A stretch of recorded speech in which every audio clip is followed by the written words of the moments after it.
It's an early one today. Well, I guess it's 1 p.m. already, but feels early because we were up all night. Welcome to TY's Corner Live. We're doing the daily thing. So the Snyder Cut dropped last night or this morning, however you want to look at it, depending on your sleep schedule. Guys, make sure you are subscribed to the channel.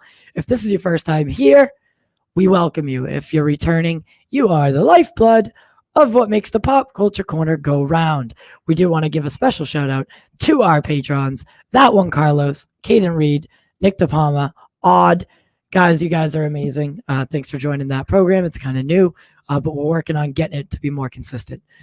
So we have a big day, and we're going to be talking about, we're going to have a spoiler-free intro, spoiler kind of filled intro, and we'll label them all. Make sure you guys aren't, hearing something you shouldn't.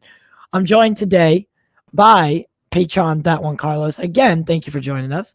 The co-host, Drip Big. Good morning. Big Drip.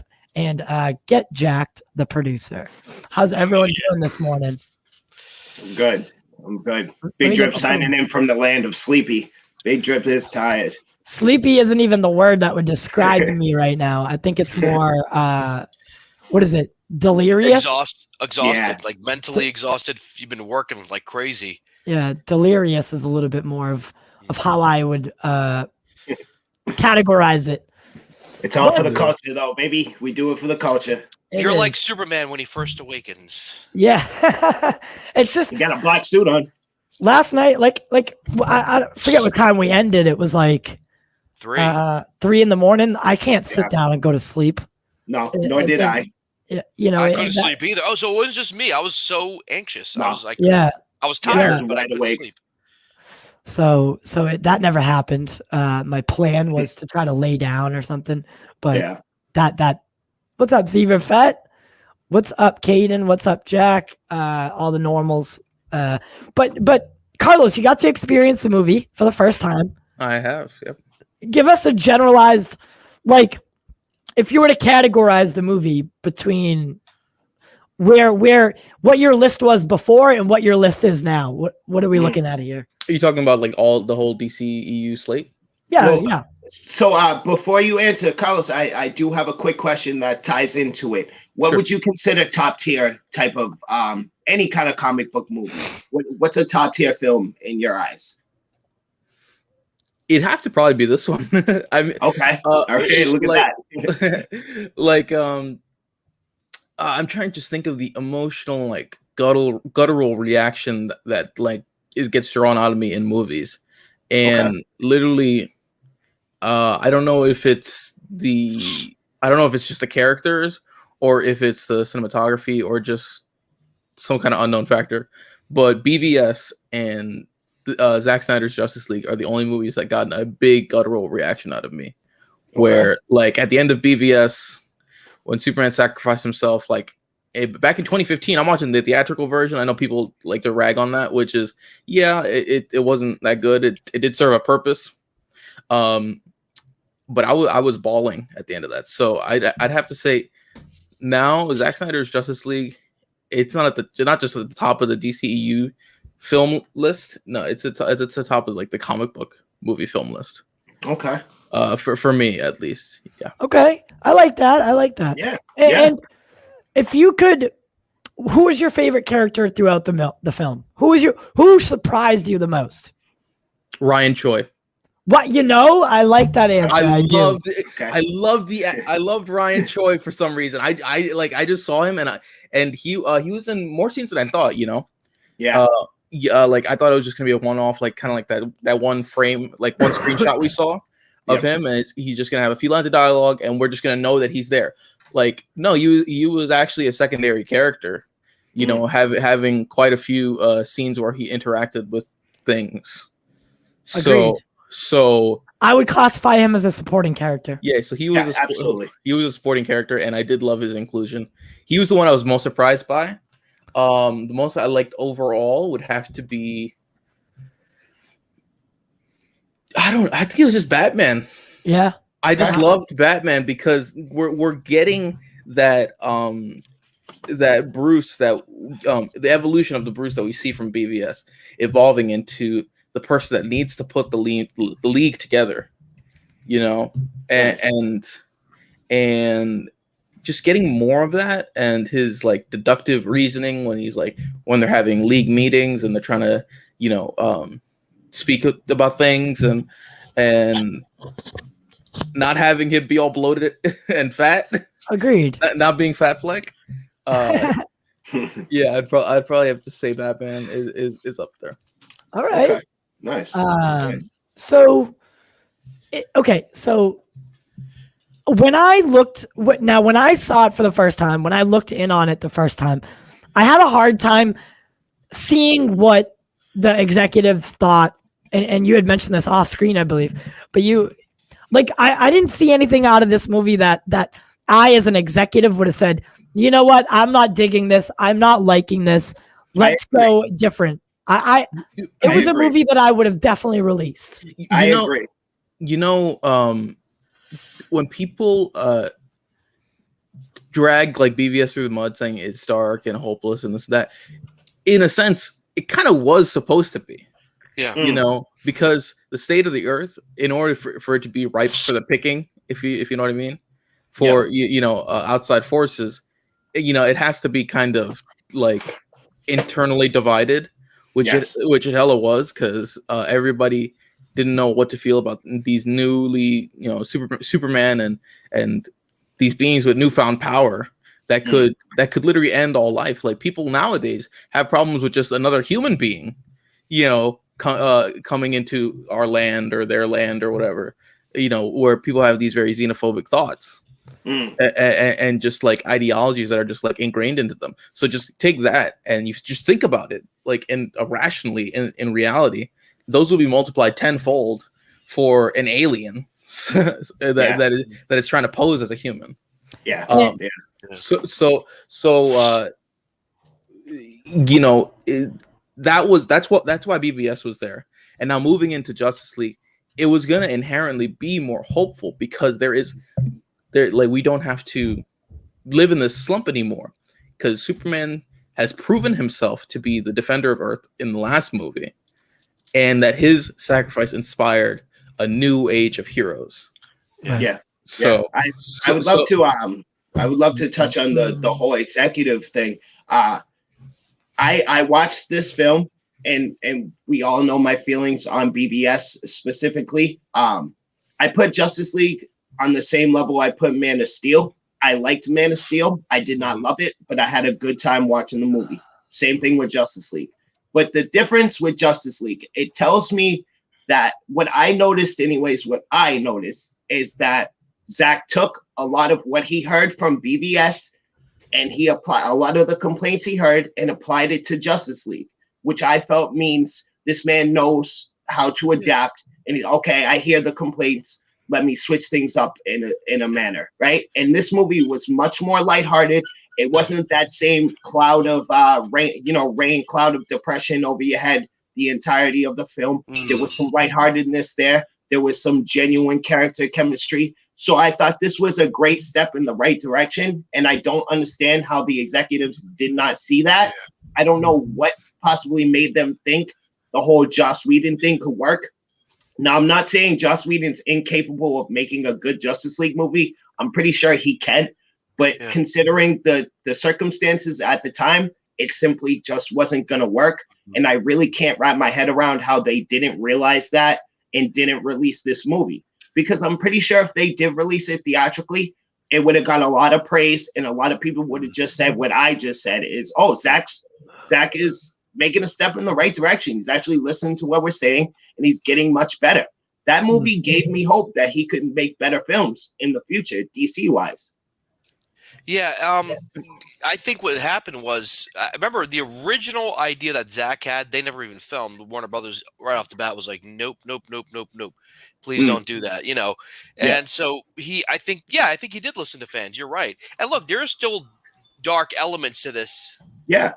There are still dark elements to it, and it's kind of bloody too. So it's like that. I think what they figured with Joss was like, hey, Joss has made 2 Avengers movies. Let him do whatever he will, and it'll be perfect. It'll work. Yeah. And here's the thing: if Joss Whedon had been hired in the first place, he probably would have made a good movie from scrap to finish. It might not have fit with Zach's vision, but he probably would have made a decent movie. Yeah. You know. Yeah, absolutely. Absolutely. Can I just I want to say one thing and then I'm gonna shut up for a while. Steppenwolf, baby. Oh my God. He was an actual villain. I was all about it. I was so much I was so into it. Steppenwolf as a character, you could see it. He, in his own villainous, like deep, dark way, he had his own character arc. Like we saw why he is the way he is. He's trying to get back in Darkseid's good gracious, and he'll do anything to get what he wants. Right? All he wants is to be back standing next to Darkseid, in like kind of like Desaad is. You know, how Desaad's like, you know, part of the crew. He wants to be part of the crew again, and he did something years ago that got him booted out. And I'd been saying that for a while, that, you know, his motivations are that he's been excommunicated from the group, and basically he has a Thanos like ability, right? You can see why he's doing what he's doing, but you love to hate him. Yeah. Oh yeah, absolutely. I agree. And he's just a straight badass. So even if that character development wasn't there, that's a bonus, right? All that character development, that character arc, those character traits, those are all bonuses because he's just a badass villain to begin with, and he's a real threat. And who said it in the comments? Andrew said it. Darkseid was very menacing. So they really played off each other really well. I've been waiting to say this. Big shout out to Ray Porter. You absolutely killed it. We knew you were gonna kill it, but you really put the nail in the coffin for this one, and I'm hyped to see more of him. Yeah. So we're not getting into spoilers just yet, right? Not yet. Correct. Okay, You'll see the tag come out, and then we'll go in. Yeah. No, Ray Porter was very epic though. It was very good. Yeah. And staying away from spoilers, like Tyler, to what you're saying about Steppenwolf, there's a moment where he's having dialogue with Desaad or whatever, and he almost has like this, and I don't say this in an insulting way, like almost like a puppy dog face, like like almost like you kind of feel sad for him, like he's not like I am evil and I am here, ha ha ha ha ha. You know, actually, I remember what you're talking about. Yeah, he almost has like this look on his face, like a sad puppy, like, you know, I really just want to get back to my family, or not his family, but, you know, with the group, the clan, I want to come back home. And much more of a compelling villain. Yeah, and speaking of villains, I'm going to jump ahead of here a little bit, but the Joker. Now, the Joker isn't a villain of the story, but he is a villain, and we do catch him at the end. And I do like where they place the nightmare sequence. It's almost like a post-credit sequence, but it's attached to the movie.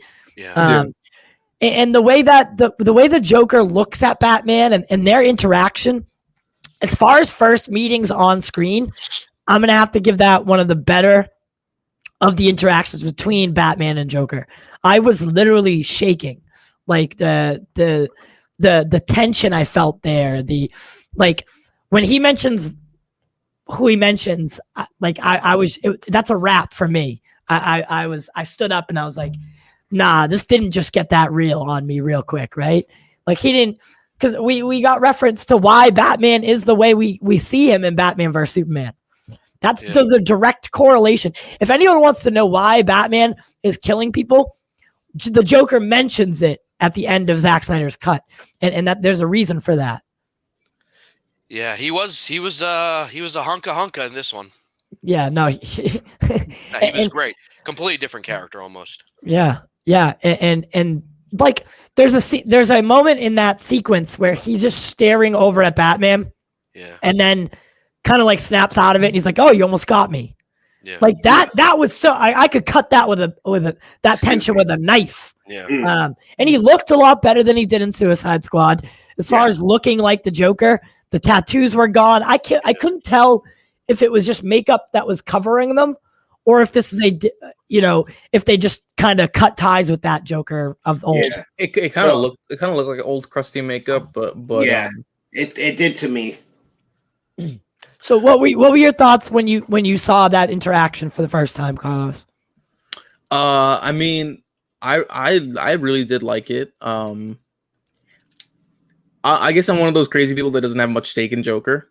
Like I like him as a character, but I'm not like overly like doting him and stuff. Mm.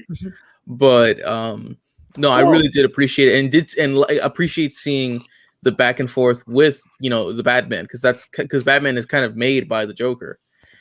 And having these conversations, it's like an essential thing. I could literally go back and watch just that sequence over and over and over again. Just like what Batman says is perfect.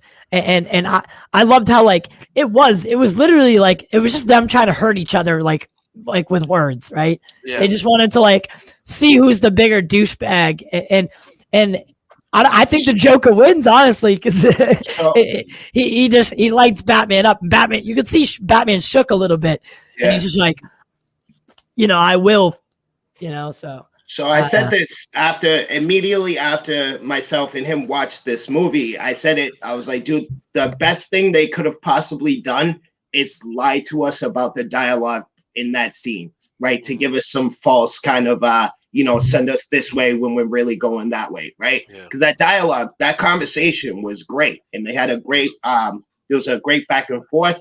I see some actual chemistry between Affleck and Leto that I didn't think was going to actually work. The only issue I have is at times Leto's voice. At times he's a little too cartoonish with it, but that's like a minor kind of nitpicky kind of complaint, right? Because overall he did a good job, but at times I feel like he's trying to impersonate Mark Hamill. I like it, but yeah, I mean, I suppose I can see where you're coming from. I think if anything gets greenlit right away, it's going to be potentially that the Batman series on HBO with because we basically go from the different version of the Justice League post credit, right, with Lex and Deathstroke. So right away we see Deathstroke and we see him the way we know him, but then we flash to something else and we get Homeboy, and we get them on a completely different playing field, right? So I thought the transition between seeing Deathstroke two different ways was interesting, and that also kind of piqued my interest, because we see how it starts unfolding to get to where we get, but then we get like almost a ragtag team, and that made me. It was an interesting dynamic, and it was back to back. So I overall, I'm gonna go around the room clockwise today because I'm on a different spot. Emera is a G. So can you just give me a score out of 10, and we'll kind of transition. We'll talk about a couple scenes in depth in just a moment. But so I think everyone already knows that I'm a 9.7 out of 10. Listen, if any one of you gives it a 10, I can't take that seriously. So, we're doing Barstool pizza reviews here. You can't give it a 10. So, Carlos. Yeah, I'd say. I mean, I don't know how you delineate between 9.6 and 9.7 because you said it's 9.7. I could kind of get the half point, but it'd have to be like a 9.5 out of 10. The only problems were very nitpicky in a matter of circumstance, and if this was made with a traditional photography like film and schedule, and kind of like production time and window and like all these kind of basically if this was made like a normal movie, there would have been things that wouldn't have dragged this down the 0.5 points. But they're very minor, and they do not take away from the overall experience. So that's what I'd have to say, 9.5. All right. Clockwise would be Justice now. Yes. So let me just state, first of all, I have yet to give any comic book movie or any movie in general, anything above a 9. Like it just that seems fictional in my head. I never rate things any higher than that. I have yet to watch it for the second time, right? So I'm gonna leave it at a 5 for now until I watch it again. Then maybe I'll adjust the number, or maybe it will stay the same. I don't know. But as of right now, it's a solid 5 out of 10. You can give some ragers in here. Jack. Well, I can't give it a 10 out. Can I give it an 11 out of 10? Oh, if you want me to, no, and listen, you can give it whatever the hell you want. I was gonna say you can give it whatever you want. It's just whether I take you seriously or not. You know what? It's just that, like, you know, I watch it, I rewatch it. It's so fresh in my mind. I want to give. There are issues. You're right, Carlos. So I think 9.8. I'll give it to that. Just because there are small things that didn't bother me too much. But like, you know, when you watch it a second time, you pick them up. But no movie is without fault. You can do that.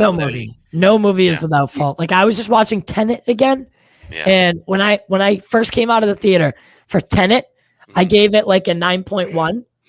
And after watching it the second time, I dropped it to an 8.4 because of some certain issues that I had with it the second time. Sometimes when you're watching something on such a emotional, like when you've built something up, or when you feel good, you feel extra good that day, or you know, whatever it is you're seeing in the theater rather than seeing it at home.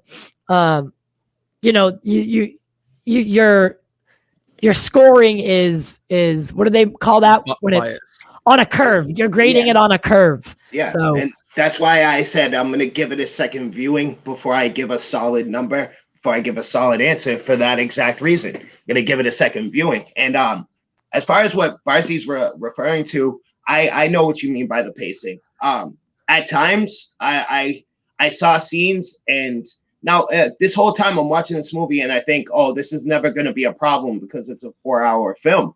But I'm watching certain scenes and they seem so rushed and short. It was like, bro, this is a 4-hour movie. Why is this scene so short? Why is this only like 2 minutes long? Like, I felt like I'm watching this movie in each individual scene. I would imagine in a 4-hour film, I'm going to get like 5 minutes for a scene, right? No, it didn't. I don't know the exact numbers, but it certainly didn't feel like that. It felt like each scene was like 30 seconds long and then it would go on to the next one, right? It seemed like certain things were rushed. Okay.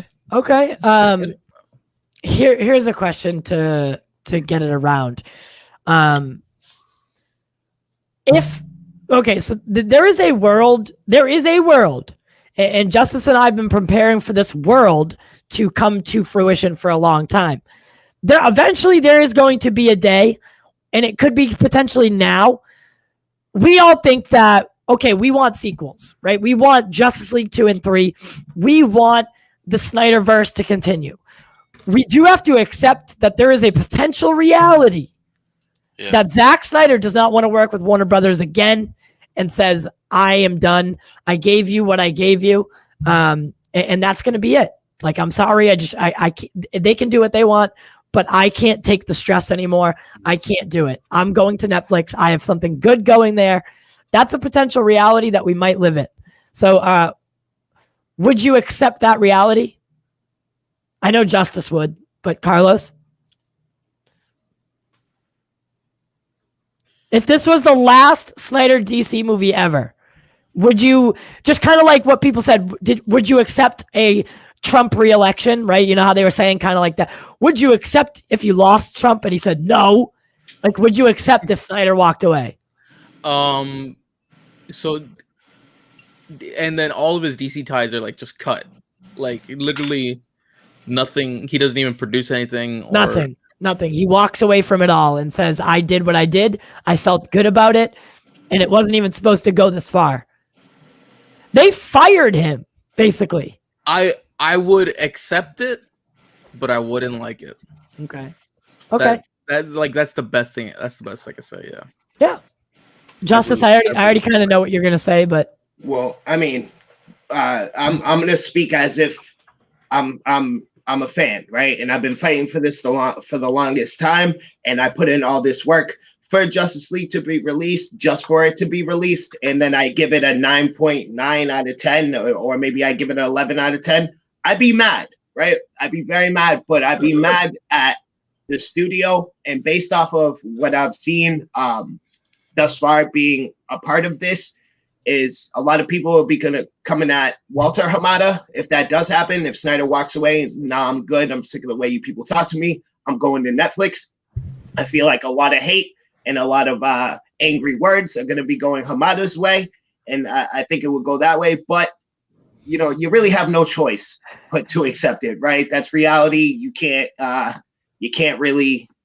do nothing about it, right? And I understand why the man wants to leave if he does want to leave. Yeah. All right. Last but not least, Jack.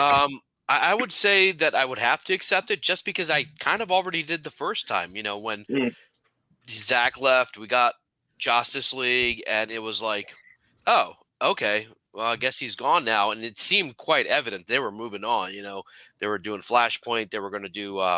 They were doing Aquaman. There was, you know, it was just moving on. I do think he himself wants to do. If you see his interviews, he's like, it's not in my hands. Right. He doesn't say I'm actually done. At the moment, I'm done. He hasn't said that, so I think the door is open. But I think the stars have to be aligned for him. I think he needs to have the freedom he wants, and he's got to get everyone back together. And he, like I said, he's turned 57, 56. You know, he probably wants to do other stuff too. You know, and by this point, he should have been done. I think, right? Had he done the 5-film mark, or at least It would have been wrapping up like right now. Yeah. So it's his choice. I mean, if he decided not to do it, I wouldn't hate him. And I don't think the fans would get mad at him. Like, why, Zach? Why? Because he's been through a lot, and he's a director. He doesn't want to be making comic book movies for the rest of his life. He probably wants to do other stuff. As for Warner Brothers, I think they should offer him something, you know, because he has done so much good for them, going back to 300, Watchmen, you know. Most, if not all of his films have been with Warner Brothers. Yeah. So, and let's face it, there are executives who played a dirty role. There are other executives who probably are going to be like, yeah, we'll hire him. There are other people in Warner Brothers. AT&T is probably going to say something. Warner He Media. would become the hottest free agent on the market. Yeah. Put it that way.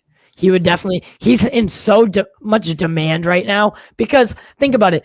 If you bring Zack Snyder to your studio, you're bringing every single person that fought for this movie. Yeah. That's a guaranteed audience right there. Yeah.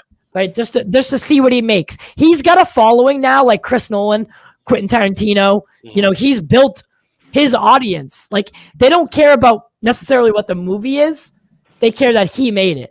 Right. He's got one of those audiences now. Which is like, and not only that, tell me what you guys think. I saw a level of maturity in this film that I feel like he almost like he went from, like, it's like Reservoir Dogs to Pulp Fiction. You know, Quentin Tarantino is a good, you know, made Reservoir Dogs, then he makes Pulp Fiction. It's like, wow, he just took it up a notch in terms of because I felt like this film was very precise, because I was like 4 hours. It might be a little bit all over the place. I thought it was very precise. Yeah, just some scenes were too short, too long, but I feel like as a filmmaker, he kind of took it to another level, where he seemed like a master. If he was, let's say, a pro before, he's a master. At directing. So I think anything he does after this is going to be even better, whether it's comic book related or not. He's just going to be top tier. After this, we'll start getting into maybe a little bit more detail. I'm just going to wait for the 30-minute mark to pass, but I will say this about Zack Snyder's Justice League. Rather than Justice League, the characters that we got in Zack's team-up movie, they all got their time in the limelight, and they were built up. Like, they got enough time, enough screen time with, like, origins, like for Flash, Cyborg, and Aquaman, especially. These are the first times, right, quote unquote, this is the first time we're seeing these characters on screen, and I think he did a really good job of make us care about them in a short period of time. 4 hours is relatively short if you're introducing 3 characters, right? So I think he did a good job of introducing characters and bringing them through a story. Batman was never useless. Batman was always at the forefront of the action. Batman was always, in my mind, leading the team, and I liked how he utilized a lot of his different skills that he has to lead this team throughout this mission. and he was definitely the fearless leader. And Wonder Woman was definitely like the mom of the team, but also fierce. Like when Wonder Woman, oh my God, when that scene where she's staring Steppenwolf down, and it's like, all right, who's gonna get there first? And that's Wonder Woman for me. Like that categorized and epitomized the character for me. She just tackles him through the wall, right? And then it's on and popping from there. And then I was just so happy. I really was. I thought the movie was done really well. And in hindsight, we've had an Aquaman film, and that was very popular. That's the most successful DCEU film. So even if you weren't too familiar with Aquaman, now you were. Like when you saw who Vulko was, you're not like, wait, who's this guy? Who's he supposed to be? You already know who Vulko is. Same thing with Mira. We already know who Mira is. Yeah. And I think that helps in hindsight, like because we've seen the Aquaman movie. Did you guys see that the servers crashed at like 1:50 last night? Oh, really? No. Yeah. Good. I want to make noise. HBO Max Asia, that's the first thing I saw of it, was HBO Max Asia put out a tweet that said that we're just experiencing too much traffic. We're working on fixing it now. Just bear with us. And like I retweeted it, and I was like, this is a good sign, baby. Yeah. Like HBO Max Asia crashed. Imagine. So it was overall, people stayed up in the middle of the night to watch this. Yeah. And I was waiting for we talk about Rotten Tomatoes not because we personally care, but because Rotten Tomatoes played such a huge role. I was waiting for the scores to drop today. Like all of a sudden, these new critics would come and it would drop. People are still liking this. One second, I'm sorry. Okay, NPR gave it a really glowing review. Now these are the professional critics, the ones who read books and write books on film. They're giving good reviews to it. So something is clicking. I have no doubt conversations are probably being had right now between HBO Max, AT&T, Warner Media, and they're probably going to make some kind of offer to Zack. And he may say no, or he may say, yeah, I'm down. And conversations are going to be had with Hamada and Emmerich. I don't think they're going to be fired or anything like that. Because look, Zack had a working relationship with Emmerich before this, and it's a shame that Nolan's gone from Warner Brothers, but I think the likelihood of it continuing in some way, shape, or form, I think HBO Max wants it for themselves. They're like, hey, you guys do the solo movies. We want these miniseries. They're doing, what is it, Gotham PD. They're doing the Green Lantern Corps. I mean, they're trying to, that's a lot of money they're putting in. Why would they not do an Affleck series? Why would they not do a Justice League Part 2 as a series, a 5-part episode or whatever? I think. And then you can still have your Flashpoint. You can still have your Ben Affleck or Robert Pattinson Batman. I think, and they used the word. Are we allowed to talk about spoilers yet? Don't get into it yet. All right. Try to be a little vague. Yeah. So, Hamada himself had said in his New York Times article that, look, we're going to do this whole idea of different universes. People know. No one was watching the Joaquin Phoenix Joker movie wait, why isn't that Jared Leto? And no one's in the opposite watching this movie and saying, where's Joaquin Phoenix? They know that these are separate things about the same characters, just like we've had 3 Spider-Mans in the last 20 years. So that's a great example. It's not about whether or not they understand. People are going to get annoyed.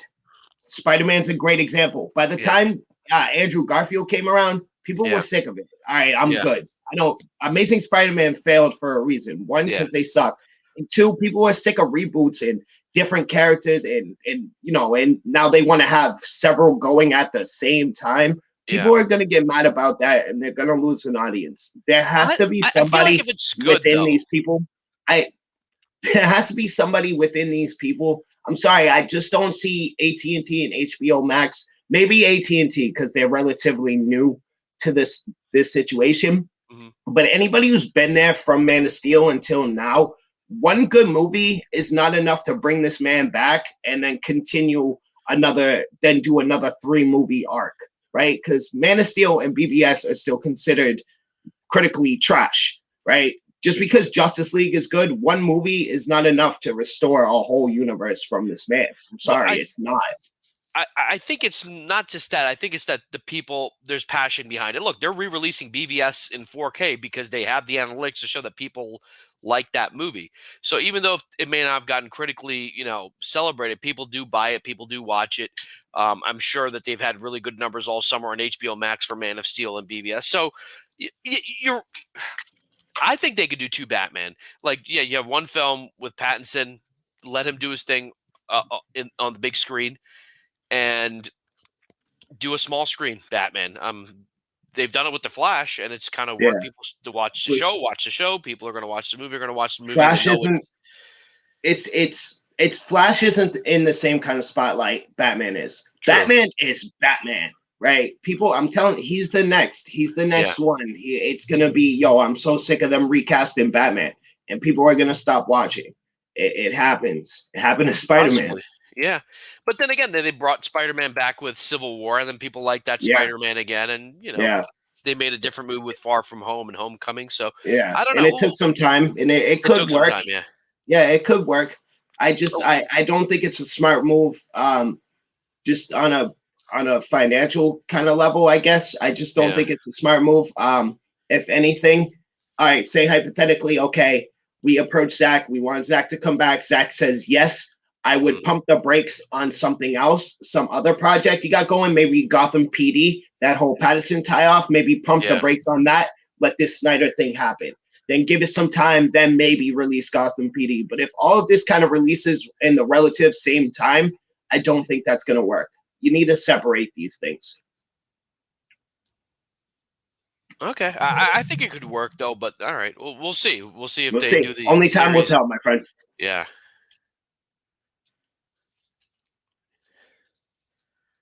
We were discussing whether or not. I think he's muted. Oh, are you muted? Yeah. Yeah, I was. Oh. I was. I think audiences are ready for it. At least I think so, for the multiverse kind of aspect of things. But who knows? Who knows? So let's move into a territory that's we haven't got into yet, but we're gonna. If you haven't watched Zack Snyder's Justice League, here's your opportunity to exit the building in an orderly fashion, in a single file manner. No screaming, no yelling. Let's be civil about it. But guys, what was your favorite actual scene from the film? Can I go last? I want to think about this. All right. Because I like a lot of it. So much good stuff. I liked, I'm not saying it's my favorite, but the one that really stood out to me and I enjoyed watching the second time was the whole thing at Star Labs, just them arriving as a team. They're focused, They didn't have, the disharmony that was in Justice League where they're kind of bickering at each other. And again, that's Joss's style of writing. It worked in the Avengers and Age of Ultron. And just seeing them work as a team and, each person kind of contributes. Flash is intelligent. He understands the science behind the mother box, and then there's kind of like that flash forward where I think Cyborg kind of saw the future right as he was interfacing with or potential future, and you see Darkseid and Lois and all that stuff. I like that whole sequence and the way it played out because Superman, in Justice League, he grabs Batman. He's like, do I need you or does the world need you? And this one, he starts firing at him like, chew, chew. I like that whole Star Lab sequence. And then, of course, with Silas Stone, the sacrifice, that whole chunk of the movie I thought was just perfect. I loved it. Okay. And Anthony Mascara, I love that too. Of course. Justice? Or I can go real quick if you want. Yeah, go ahead. Yeah, go ahead. So my favorite sequence or scene in the film would have to be the nightmare scene, and I know that's like, and it made me feel a lot of things, down to getting this rag. So we watched this whole movie, and there's a reason that I like it so much. The nightmare sequence. We watched this whole movie, right? And this whole movie, we know that if they succeed in their task in this movie, that nightmare sequence happens, right? Yeah. So you don't know whether to root against the team or for the team, because you just don't want to see that nightmare sequence happen. Cyborg does get a little flash of it, of the future, and he says, wait, no. And Flash is like, wait, go? And like, then you know at that point they're fucked, right? They're fucked because Flash is about to do the right thing, bring Superman back, but by bringing Superman back and saving the world this time around, you're ending the world the next time around. I thought the comparison and the contrast between wanting the team to fail in a slight way and wanting them to succeed, it pit yourself against you, just like Civil War did. Where Civil War, you could see where Captain America was coming from, but you could also see where Iron Man was coming from. It pitted you against yourself on the inside. Yeah. And Joker said something interesting. I can't remember the exact line. He's like, how many times are you going to go back and try to fix this? Did he say something like that? Yeah, he said, basically, to sum it up, he said, how many times have you failed, or how many times have you ended the world in the multiverse? And you don't have the guts to die. Yeah, that's what he says. So I'm wondering if this is a different timeline than what we saw in BVS. That's 100% the thought process, right? Is which timeline is this? Yeah. Because we know with the Flash, time gets a little trickier, right? Yeah. There's going to be several different timelines, and basically Joker's asking Batman, like, which timeline are we in right now? How many timelines have you destroyed the world because you're too afraid to die yourself? Yeah. And it's interesting because in Cyborg's Flash Forward, we see Superman standing with Batman's mask. And if you remember in BVS, he takes the mask off and kind of holds it like this. So and we also go ahead. We also see in that sequence Lois's burned body, which is directly that scene is directly responsible for the nightmare, because and then we see Superman on his knees and Darkseid comes over and stands over him with the hand on the shoulder, almost as if to say, I'm here for you, even though I just killed her. And that's it. I know that it had been theorized I was going to be the Batcave, but the second time I noticed, I saw the Robin suit all the way in the far right of the screen. So that was in the Batcave. Yeah. I mean, I'm so intrigued right now. And look, why would Zack film these scenes? He could have ended it in the movie. You know, when Superman does this, I think that's how Justice League kind of ends too, right? He does this and then he could have just stopped it right there. But he went and he filmed these extra scenes because I think he wants to show, hey, this is what was coming, and I think he wants to do it. I think he'd love to do it. And the nightmare scene, I mean, just Joker. I'm like, I'm waiting for Batman to kill him. You know, I'm like, dude. that was one of my favorite lines when he was like, and make no mistake, I will fucking kill you. Yeah, it was just I like, love that. And it was like, I know you're not supposed to kill the Joker, but I wouldn't mind seeing it in just one timeline, right? Yeah. One timeline where you just get so aggravated because he keeps taunting you, and you just snap his neck, just for my own benefit. But like that whole sequence between the two, that's why it is up there for me as one of my favorite sequences, because it was like the back and forth of it, and Joker's like, why did you send a boy wonder to do a man's job? And that hurt. That has to hurt, right? That's a good line. It was. And then Batman comes back with, well, when I was holding Harley Quinn and she was on her last fucking breath, she told me, when I kill you, and make no mistake, I will fucking kill you, to do it slowly, and I will honor that promise. I was just like, oh my God. Get me the fuck out of here. I need to be alone for a moment. Yeah. So, you know, that scene you're just referring to, right?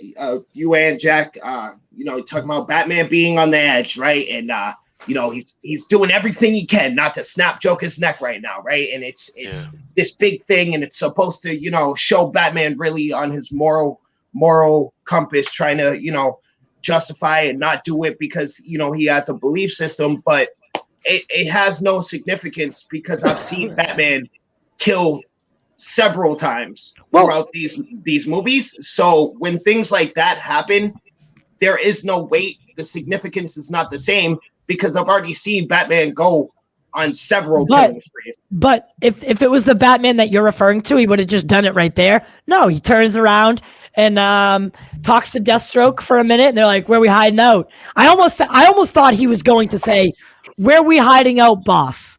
And it kind of shifted, and he was just like, "Where are we hiding out?" And then he's like, "You think it was a good idea to bring this guy?" And Batman kind of smiles, says, "You think? What do you think?" And if it was the Batman that we got introduced in BVS, I don't think it would have been a hesitation. I think he would have just killed him right there. He showed restraint, and I liked it. I liked the whole thing. It was like, because he knows he needs him.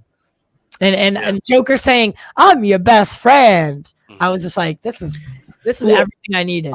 Also, after BVS, like, Batman had that redemption arc where he felt like he can be a hero again.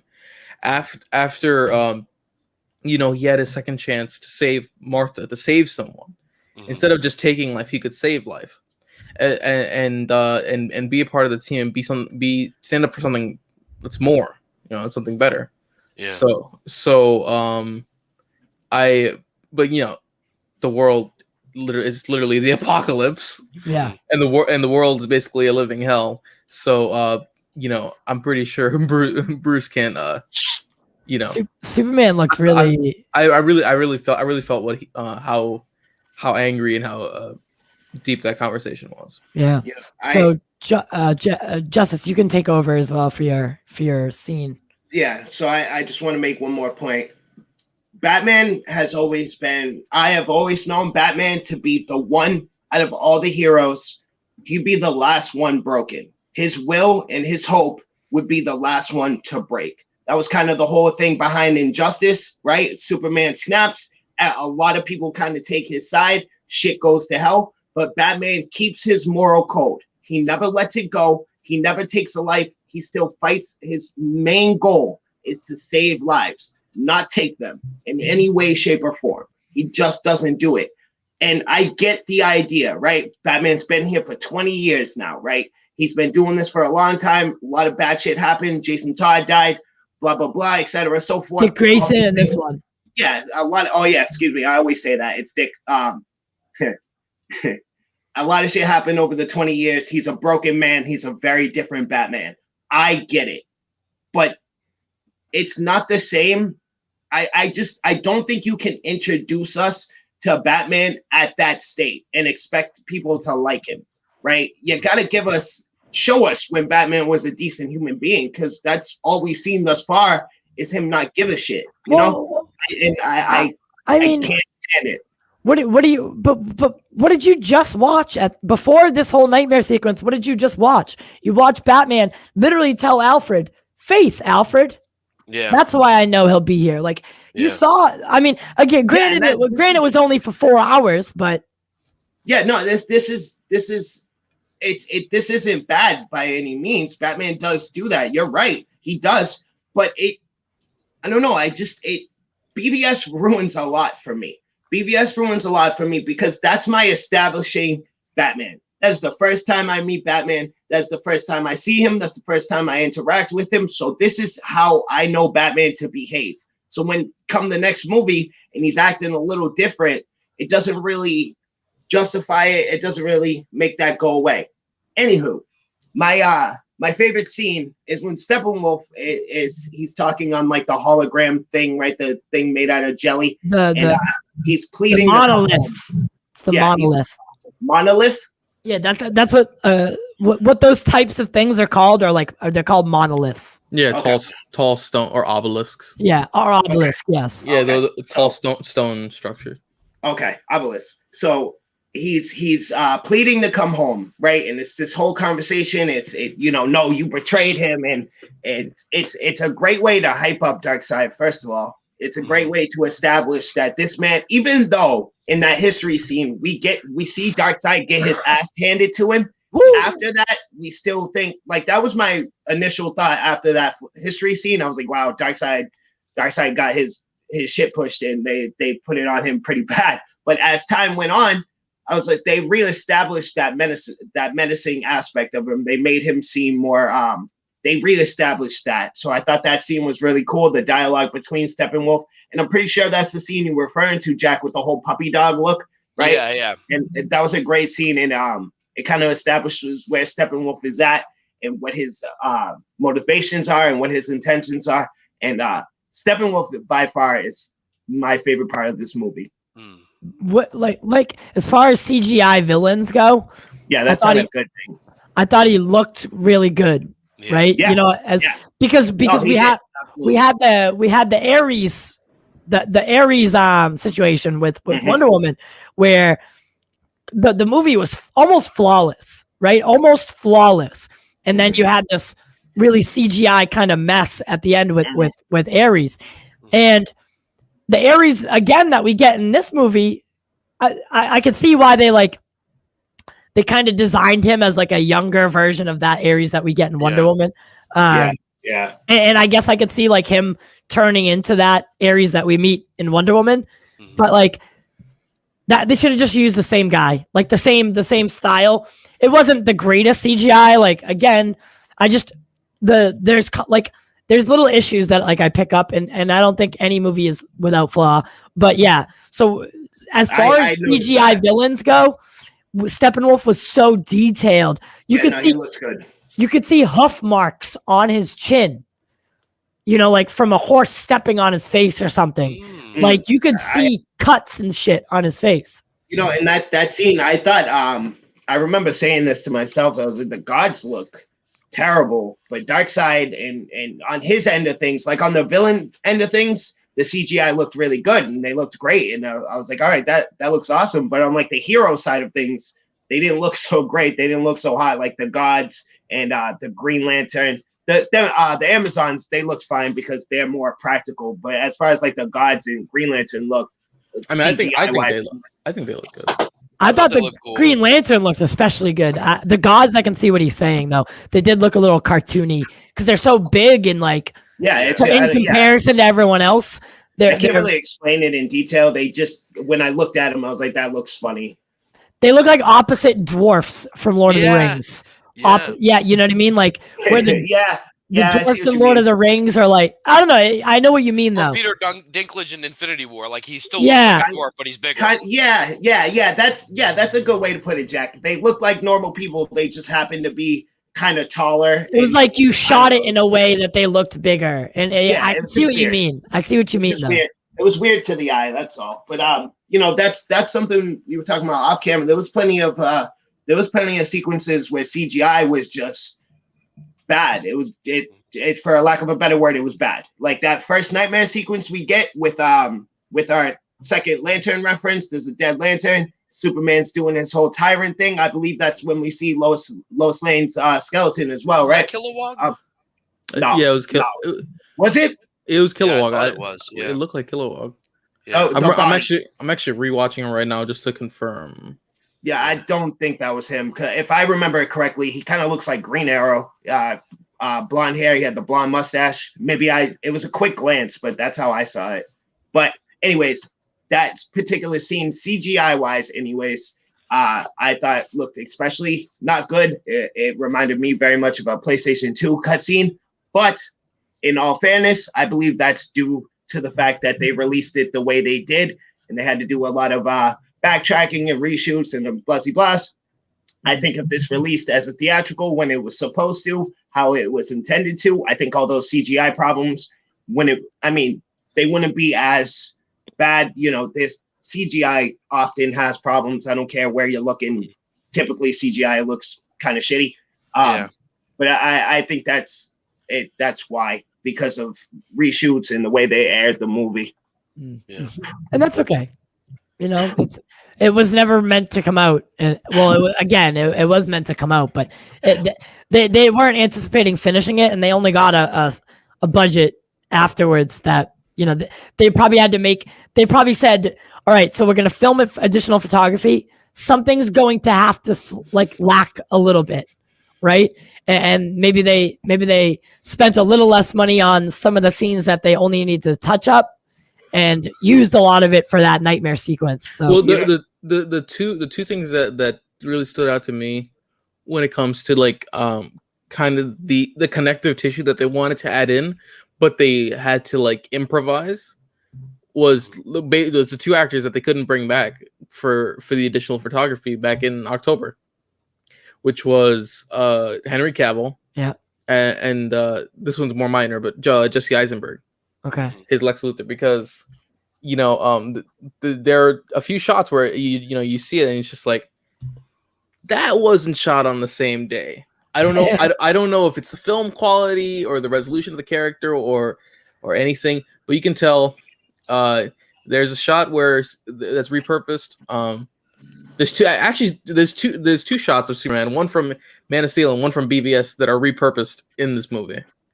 And then Jesse Eisenberg's Lex Luthor kind of looks like he's a bad Photoshop into the Raspberry Jam pool. But yeah, that did look weird. Yeah. That's right at the beginning too. Yeah. That's almost like 3 seconds in or something like that. But I mean, again, we have to. But where was the Superman shot you're talking about? Because for me, the Superman shot was during that cyborg vision. Yeah, that's the one I'm talking about. That was a how do you say? Wait, are you talking about not when he's holding no, I'm sorry, I'm wrong. Not when he's holding Batman's cowl, but when he's holding Lois's. Yeah. Oh wait. He's in the air, puffing his repurposed? chest. Yeah. Wait, are you talking about that scene? He's in the air, puffing his chest, and his eyes are red from heat vision. That's what you're referring to? That's not what I'm referring to. I'm referring to when he falls on the ground and looks up. That's the nightmare scene, yeah. Yeah, that's when he looked a little out of place. No, I think the most out of place was when he was holding Lois's skeleton. Oh, okay. Yeah, because that was. Is that him holding Zod? No. No. I'm saying, is it repurposed from him holding Zod? No. Well, it was him after Zod died, and he screams. And he's kneeling, and you like he has. That's what I mean. That's from that. Well, he's not holding Zod. They kind of they edited it him that he's holding something. Because in Man of Steel when he let out that scream and was crying, crying out, he had his hands by his side, but they kind of magic. Oh, okay. Magic of filmmaking. They just made it to look like he was holding something, and then they cut to one of the close-up shots of his face where he's shedding the tear. They kind of like added in the tear and stuff, but the blush on his face, his hairstyle, it's funny. all Man. I was asking if that was the scene you were referring to because I noticed something similar, and I don't know if any of you have seen it. I know Drizzle did because we watched it together. I'm not sure if he remembers though. At Fandom, if you recall, Drizzle, we saw that trailer for the upcoming Suicide Squad game, right? And in that trailer, there's a scene of Superman that's exactly the same. He's puffing his chest, eyes are red. He's shadowed made to look menacing. It's almost identical to the way Superman looks in that first Nightmare scene. Like it's like damn near the same shot, honestly, because that first Nightmare scene is 100% CGI. So they could have very well taken that image and used it because it's uncanny how much they actually look alike. It was the first thing I thought of. So there was a couple of those apparently. Yeah, they got to do what they got to do. Again, wait, you talking about when Cyborg was in the Kryptonian chip and that when he got his vision like that one? Yes, I believe so. It was that first time we saw any kind of nightmare vision. And it's same thing. The green, we see the lantern. That same scene I was just referring to a minute ago. We see the dead lantern in front of him. Yeah, he's holding the cowl, right? Yes. Yeah, I don't think that was from the game. It looks similar. But I do know that they repurposed the a BVS shot of Superman in the Nightmare at the end when he came down and he looked up. That looks exactly. That's the one I was referring to. Yeah, it looked repurposed. Yeah, it looked exactly like the when he was in the desert. Yeah, saving Lois, and when he just like slammed down and he looks up and he looks up. Yeah, except that they had his eyes all red and like the crackles around his eyeballs they put in there. But listen, if I was a filmmaker and I had the task of doing this, I would be using the same things as well. Sometimes not available. Yeah, sometimes you had to do what you got to do, and Yeah. you know, I'm not going to hold it against them.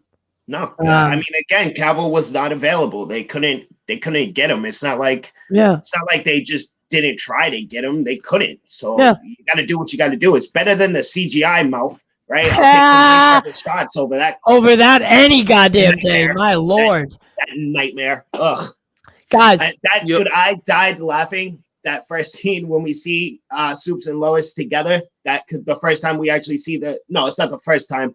But in Justice League, the whole CGI mouth thing, I was dying laughing watching this because I was looking for it. I was looking right at his British teeth. I was just watching it. So final thoughts on a couple things. We're probably gonna come back later on. I know I'm going to. So if anyone's able to join, just give me a time frame. Yeah. I just, I want to start charting the future. Give me a time frame. I'll be here. I think we could do, if you guys want, we could probably do either a talk about Falcon and Winter Soldier, about a preview for it, or we could do a party for it. I don't know. Same kind of deal. But I can't be up till 6 a.m. again. That's the only thing. That's my only prerequisite. Yeah, I'd rather do a leading into it. All right. And so final thoughts on the Snyder Cut for a while. Yeah. Okay. Should I go first? Yes. No. Yeah. By all means. Yeah. I loved it. I want to watch it again with fresh, rested eyes because I was very tired when I watched it. My brain was like, you got to go to sleep, but my body was like, no, watch it. So it's once it's there, like it's available to you, and you make the choice of going to bed, you'll never be able to, just because your mind will be like, hey, by the way, it's there. Hey, we can watch it right now. Oh, hey, by the way, it's on. So. Yeah. So I absolutely loved it. It what was there that was originally intended to be there and not kind of a compromise or like a improvisation that needed to be made in order to ensure it in the movie, like what we said about the repurposed shots and stuff like that, that are good. They're good. They have merit to them, but you could tell that was made like within the last like few months that they had of time and preparation and stuff like that. So just a few things like that, a few pacing concerns. Sometimes it went a little short or went a little long, a lot of slow motion. And I did hear the repeat of that in the subtitles. It says ancient lamentation chorus or whatever. Yeah, and it was the Amazonian Wonder Woman theme. And it was like, and I'm like, yeah, it's nice. Like the first 2 times. I know. I needed it. I needed that not to be there after a couple times. But after like the 5th time, I'm like, we get it. I would like to hear more of the traditional Wonder Woman. The Wonder Woman. Yeah, that'd be cool.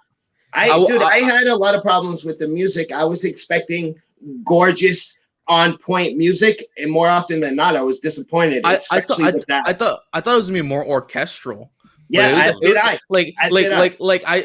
started hearing some like heavy metal doom kind of, and I'm like, I'm like, okay, I can feel this, but I'm like, this is not really calling for doom. This is calling for like uniting the league and kind of like this great kind of ensemble kind of orchestra. I could see the more doom thing when you're in the apocalypse, like you're in hell, So yeah. So I thought the Aquaman song, like the song that they sing to Aquaman, could have ended earlier as well. Yeah. And then I loved when Jarbo brought it up last night. Me and Justice and I weren't the only ones to notice that whole sequence is a little strange when she picks up the sweater. You know what I want? It's weird. His goddamn clothes. It's weird, bro. It really is. You know what I wanted to say to that is that they wanted I feel like the intention for that was to be like, because he was such like a local hero and kind of like a myth, like not a myth, but that he's their god. Yeah, he's basically like their patron, their god, their patron saint, Yeah. whatever you want. So they treat his garments and stuff like that with a lot of Yeah. like So- it's sacred. Like a relic. Yeah. So- But So that could have been displayed portrayed- and showed to us. Portrayed is a better word. That could have been portrayed in a much more in a better way. Let's be These real. are my- Smelling a sweater does sniffing not his portray clothes. what you just said at all. Smelling are- a sweater tells me she's a weirdo, right? These are my first notes. It doesn't look as thick, but there's 30 pages of notes here, right? Part 1, Aquaman intro. I said the people really trust him like a the people really treat him like a savior or a god figure. And they sing songs when he departs, smell his clothes. And then I just put question mark. Like the smell the clothes thing really threw me off. You had me up until the point she smells his sweater. The song, I get it. That's a perfect way to portray. Okay, they worship this guy, but the sweater smelling. But then we hop into the bank robbery, and it's so much more gruesome than I remembered it. Yeah. On point, by the way. Yeah, On those point. people, that was a good scene. Really on point. And I just got one last thing that the Martian Manhunter. He's He's there. We didn't even talk about him. Like I'm talking about when he was Martha Manhunter. I did love Martha Manhunter. I'm dead. I did love that. I love that scene. It was such a heartstring scene right there. But at the end when he was revealing himself to Batman, did anybody get George Clooney vibes? Because I got him instantly, and I just kept on seeing George Clooney from Ben Affleck. Because he was just his look. I don't know. I just Really? that was No. recently. I Because he felt was it here. so hard, man. It was so I couldn't delineate it. Really? I'm like, he looks like George Clooney. Yeah, you think so? No, I didn't get that vibe at all. Not even a little bit. I'm re-looking at it right now because he's very He looks leaner because they filmed it recently. Yeah, he's very thin. He's not like He looks like his brother. They both look really similar. Yeah, they have like the hairstyle and like the stubble and Well, yeah, he got the grays going. Yeah, the stubble. I mean, I see what you're referring to, but no, it didn't come to mind when I was actually. Oh my god, I don't know why that flooded my mind. I was just thinking of George Clooney. That's a great way to ruin the show. Martian Manhunter Martian Manhunter's design. I liked how they didn't go green, fully green. It was like a silverish green. Yeah. I thought it looked more realistic. Yeah, and it looked. CGI was on point too. Yeah, he looked really good. I wish they went more with like they had because like he's wearing kind of a tank top.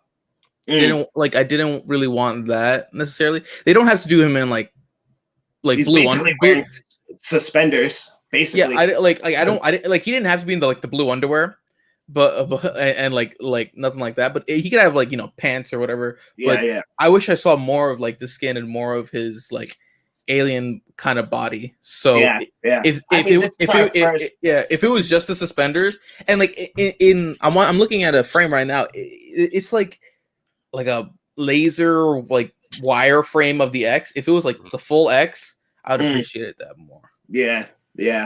So there's a few design choices with that, but apart from that, I think it looks nice.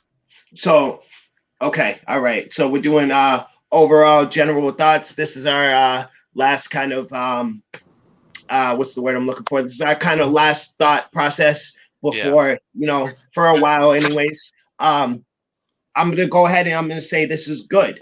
This is a good movie. Once again, like I said at the beginning, I have plenty of issues. Don't get it twisted. There's quite a few of them, but it's a 4-hour film. Of course, I'm going to have plenty of issues. But overall speaking, it's a good movie. It's a lot of fun. I'm actually going to recommend that people watch this. Again, I said it at the very beginning, but I think this is proof that Zack is capable of taking criticism and applying it into his movies and moving forward from those things. If they're in reason and you hear him enough, because he definitely did pump the brakes on the whole depressing emo tone and the unnecessary violence from heroes. He pumped the brakes on a lot of things that a lot of people had issues with. So this is proof to me that he can do this. It's a shame that Warner Brothers didn't see the value in this. I really don't understand how they didn't. I'm not even a fan of this guy, and I see the value in this movie. They should have released it, because I can tell you right now, me personally, I would have came out of the theaters after watching that like, all right, Zack's on the right track and there's hope for this. But instead, they gave me a piece of garbage and after that is why I gave up on the DCEU. There's nothing that they can do to restore my faith in them. They might as well be dead to me, right? Due to that. So, I mean, overall, it's good. You guys will if you haven't watched it yet, you're going to have a great time. You will enjoy yourself. And again, I may recommend this to some people. Good. Yeah. I doubt this will probably be the last time we're going to talk about it because there's so much in this movie to talk about. But I loved it. I was worried maybe it's not going to be as good as we think it will be, and it met my expectations. I've never felt so satisfied. I was rewatching it again, and I wasn't like looking at the clock like, oh man, when do we get to the good stuff? Like everything just worked well for me. Are there issues? Sure, but I think that the door is open. I think for Zack in the future. It depends on whether the stars are aligned, but this was, I think, a phenomenal movie. It didn't have to copy Marvel to be a good movie. It did its own thing. I think there's emotionality to it. I think there's passion behind it. With every shot, you can tell that there's TLC behind it. Like, he this was a labor of love, as he put it. And I think the fans are going to like it, and I think non-fans are liking it too. And I'm just so happy that this day finally came, and it met our expectations, and I highly recommend it for people to watch. Yeah. All right. To all of our guests, thank you for joining us. We'll be back tonight, and then we do have a big weekend coming up. So season 2 of the podcast, episode 1. So we've wrapped on season 1, and we're going to be transitioning to season 2 of the podcast. New style, new everything new, revamped style. It's gonna be a really good time, and I'm gonna let Justice take us out today. So I'm gonna start removing folks. How do I remove them? There you go. He removed. There we go. There you go. One more time. I'm just going to begin. He'll get rid of you eventually. Listen, guys, thank you so much for tuning in. We appreciate you. We love you. Everything we do is for you and for the culture. I just want to reiterate something one more time. No matter how many complaints you hear from me, negatives, whatever, blah, blah, blahs, it's a good movie. And remember, I was the same guy who said this would never release in the first place. So keep having hope. I hope they do restore the Snyderverse for you guys. I hope this works out the way you guys want it to. Because I'm on your side, right? I've said it a million times. I don't care what happens to the DCEU anymore. So I hope this works out in your favor. I want to give a big shout out to our Patreons. That's Nick DePalma, Odd, that one Carlos, and Caden Reed. We appreciate you guys. Like Drizzle always says, you are our lifeblood, and we love and appreciate you so much. Guys, if you are not already, please consider subscribing, following. You know the drill. You know how this works. Trying to get caught up by that algorithm. Thank you so much for tuning in. We'll be back in a couple of hours. You already know how it is around here. We're here on a regular basis. Everything we do is for you, for the culture. Holla.